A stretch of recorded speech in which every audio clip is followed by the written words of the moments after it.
Salut tout le monde, je vous souhaite la bienvenue pour cette première vidéo. Alors Halloween approche et je me suis dit, je suis disponible pour vos maquillages Halloween, mais si vous avez le souhait de réaliser votre make-up vous-même, voilà, j'avais envie de vous donner quelques conseils. Mon conseil numéro 1, c'est d'être vigilant aux produits que vous achetez. Alors vous avez sûrement déjà remarqué dans les grandes surfaces, dans les petites boutiques, même dans les magasins de déguisement, qu'il y a des kits tout faits pour Halloween, pour plusieurs make-up différents.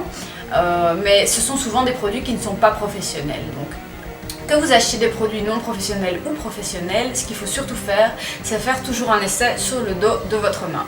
C'est super important parce que voilà, vous pourriez avoir une réaction à n'importe quel produit. Le latex par exemple, il y a des gens qui en sont allergiques. Le collodion, on peut avoir une grosse réaction et des grosses rougeurs. Le faux sang, il y a des faux sangs qu'on peut mettre dans la bouche, dans le nez ou près des yeux, mais il y a des faux sangs d'autres que c'est pas le cas. Et au niveau lac à dents, pareil, ça va dans la bouche, donc soyez vigilants à ce que vous achetez. Mon deuxième conseil concerne les lentilles. Vous êtes nombreux et nombreuses à mettre des lentilles pour Halloween parce que ça donne super bien avec les make-up. Maintenant, moi je vous conseille de le mettre avant de vous maquiller. Parce que le souci c'est qu'on fait souvent le contraire. Et on est nombreux à pas avoir l'habitude d'en mettre, donc on tente des milliers de fois et en plus de ça, on pleure. Donc voilà, mettez vos lentilles avant. Et alors il faut savoir aussi qu'on n'a pas tous l'habitude de les porter longtemps aussi. Donc là, il vaut mieux quand même que vous sachiez un peu vos limites. Donc faites des essais avant en fait, quelques jours avant le jour J. Mettez-les de temps en temps pour voir un petit peu comment vous vous habituez aux lentilles, ça c'est super important. Soyez encore une fois vigilants aux produits que vous achetez. Essayez d'acheter quand même des lentilles professionnelles. Renseignez-vous encore une fois sur les produits que vous achetez. Et alors aussi, votre déguisement, ça paraît bête, mais on n'y pense pas. Pareil, vous mettez votre déguisement dans l'idéal avant de vous maquiller pour éviter de tout abîmer. Mon troisième conseil concerne les fards. Alors, en magasin, vous allez trouver surtout des fards gras et des fards à l'eau. Les fards gras peuvent se trouver en palette ou en individuel. Les fards à l'eau, pareil, en palette ou en individuel. Alors, si vous prenez des fards gras, surtout, une fois que vous les avez appliqués, n'oubliez pas de les fixer. On les fixe avec de la poudre ou du fard à paupières, sinon ça ne tiendra pas. Mais dans l'idéal, si vous voulez vraiment un make-up qui va tenir toute votre soirée, moi je vous conseille de prendre le fard à l'eau parce que là clairement ça va beaucoup mieux tenir. Maintenant au niveau de l'application c'est vrai que c'est plus compliqué, alors si vous avez un peu plus de mal avec les pinceaux, en tout cas pour les grandes surfaces vous pouvez utiliser les éponges rondes qui sont vraiment sympas. Moi je les coupe carrément en deux et je tapote et c'est vrai que c'est beaucoup plus facile. Mais encore une fois les fards à l'eau il faut bien doser, pas trop d'eau, pas trop peu, voilà. Quatrième conseil, les pinceaux.